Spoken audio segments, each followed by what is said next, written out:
Se você possui algum familiar investigado pelos atos do 8 de janeiro, principalmente no inquérito 4921, preste muita atenção nesse vídeo. Eu sou Ezequiel Silveira e eu quero trazer para vocês uma notícia que acabou de sair. Do dia 11, hoje, 11 de outubro de 2024, até o próximo dia 18, estão sendo julgados os 15 primeiros réus do inquérito 4921, ou seja, daquelas pessoas que foram presas em frente ao QG do Exército. E eu queria ler com você aqui um trecho do voto do ministro Alexandre de Moraes. Depois a gente pode até ler esse voto na íntegra para a gente ver ali os absurdos que estão nessa decisão do ministro, mas eu quero trazer a parte final, para você ver a condenação a que essas pessoas estão sendo submetidas.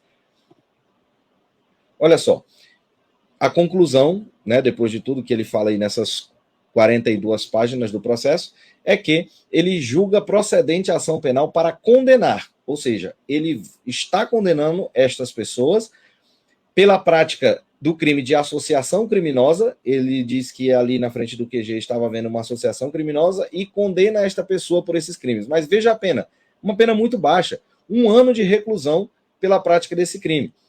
Só que, de acordo com o Código Penal, se você sofre penas abaixo de 4 anos, você não fica preso, você cumpre essa pena em liberdade. E sendo penas inferiores a 2 anos, você tem a possibilidade de substituir essa pena privativa de liberdade por uma pena restritiva de direitos. Ou seja, ao invés de ficarem presas, essas pessoas estão sendo condenadas às seguintes medidas. Primeiro, prestação de serviços à comunidade ou entidades públicas pelo total de 225 horas, observando os limites mensais no mínimo de 30 horas, ou seja, pelo menos 30 horas mensais até alcançar o limite de 225 horas. Outra medida, participação no curso de Democracia, Estado de Direito e Golpe de Estado, que é aquele mesmo curso que as pessoas que assinaram o Acordo de Não Persecução Penal estão sendo submetidas. E daqui a pouquinho, no final, vou falar um pouquinho sobre o ANPP. Proibição de ausentar-se da comarca que reside até a extinção da pena, ou seja, durante esses aí aproximadamente 6 meses em que a pessoa estará cumprindo essas medidas, ela fica impossibilitada de se ausentar da sua comarca. E também fica impossibilitada de utilizar as redes sociais até a extinção da pena. Mas olha esses 2 últimos pontos, que absurdo. Ele fala que, primeiro, a pessoa fica a manutenção da suspensão dos passaportes pelo Brasil em nome da pessoa, ou seja, ele diz que essa pessoa não poderá mais ter passaporte, e no final ele fala que a revogação do registro ou porte de arma de fogo existente, ou seja, fica revogada se a pessoa tiver ali o registro ou posse de arma de fogo. Ele não fala aqui se a pessoa vai poder tirar esse registro novamente, mas o passaporte, pelo que me dá a entender aqui, é que a pessoa não vai mais poder tirar um passaporte, ou seja, a pessoa agora vai receber uma pena de caráter perpétuo, em que ela não poderá mais sair do país, não poderá mais ter um passaporte para poder viajar. Então, eu não sei se foi mal escrita, foi mal escrito este trecho da decisão, ou se de fato o ministro não quer permitir que essas pessoas nunca mais possam emitir um passaporte. Em relação ao outro crime, né, que era o de incitação ao crime equiparada pela animosidade das Forças Armadas contra os poderes constitucionais, o ministro fixou como pena apenas a pena de multa. 20 dias multa, cada um no valor de meio salário mínimo, ou seja, 10 salários mínimos que a pessoa deverá pagar como punição pelo segundo crime, que é o de incitação das Forças Armadas contra os poderes constitucionais. Então nós temos aí 2 crimes e 2 penas. Associação criminosa simples, a pessoa foi condenada a 1 ano de reclusão, que vai ser substituído por aquelas medidas, e o crime de incitação ao crime, que foi penalizado aqui com o valor de 10 salários mínimos. Além disso, há também uma condenação de indenização a título de danos morais coletivos, ou seja, entende-se aí que houve um dano moral em relação ao ente público, né? E, por conta disso, ele condena aí as pessoas ao pagamento de 5 milhões de reais com o pagamento por esse dano moral. Então, todo mundo tem que pagar 5 milhões de reais? Não.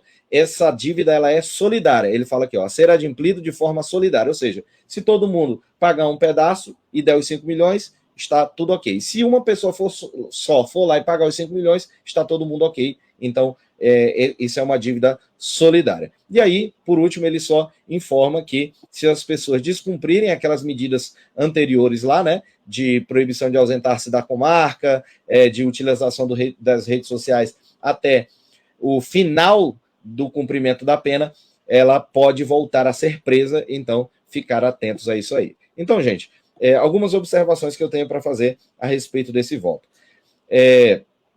No corpo do voto, e aí a gente pode fazer uma live depois para ler o voto na íntegra, mas ele fala lá, fala da competência do Supremo Tribunal Federal, que a gente sabe que não existe, fala também que não houve cerceamento de defesa, e está claro, porque ele fala assim, não houve cerceamento de defesa, e na sequência ele fala, ela foi notificada para apresentar a defesa e não apresentou, e mesmo assim o processo seguiu, o que é inadmissível no processo penal, porque não existe revelia no processo penal. Então, se você é notificado para apresentar uma defesa, e no caso dela não tinha condição de pagar um advogado, o ministro tem que determinar que o processo vá para a Defensoria Pública e a Defensoria Pública apresente a defesa para essa pessoa para que o processo possa seguir. E o que ele fez? Não apresentou a defesa, então fica sem defesa e segue o processo. Isso é um claro cerceamento de defesa em relação à ré, e o ministro cometeu, mas existem diversos outros pontos, diversas outras divergências que a gente pode analisar adiante.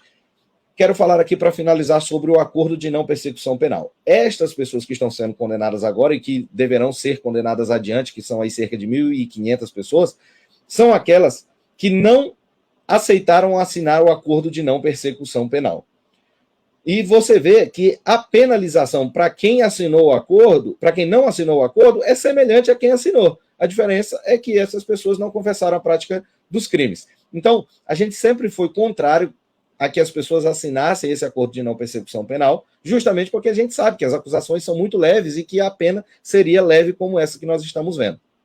Entretanto, existem pessoas que corriam, por exemplo, o risco de ir para a prisão, outras que estavam na prisão e só evitariam ficar presas por um tempo que ninguém mais sabe quando seria o julgamento dos seus processos. Então, para isso, era mais interessante para elas assinar o acordo de não persecução penal. Então, para quem analisou essas circunstâncias, ou de repente teve celular apreendido lá na Polícia Federal e decidiu assinar o acordo, então, para essas pessoas que assinaram, a gente vê ali que a punição é muito semelhante a quem não assinou, como a gente está vendo aqui agora. E por último, a última observação que eu queria fazer em relação a estas condenações comprova-se os abusos cometidos pelo Supremo Tribunal Federal contra estas pessoas quando as prenderam ali no dia 9 de janeiro. Você vê que, mesmo quem foi condenado, não caberia prisão. Ela vai ter que cumprir uma pena medida alternativa ali de cumprimento de serviço, prestação de serviço comunitário.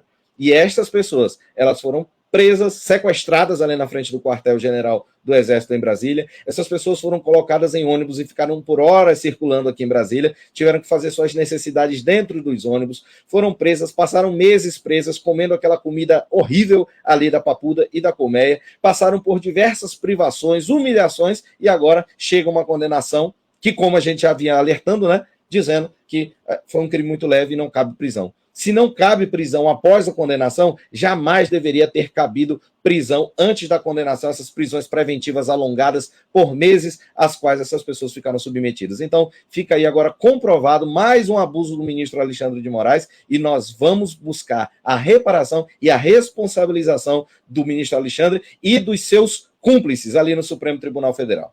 Por quê?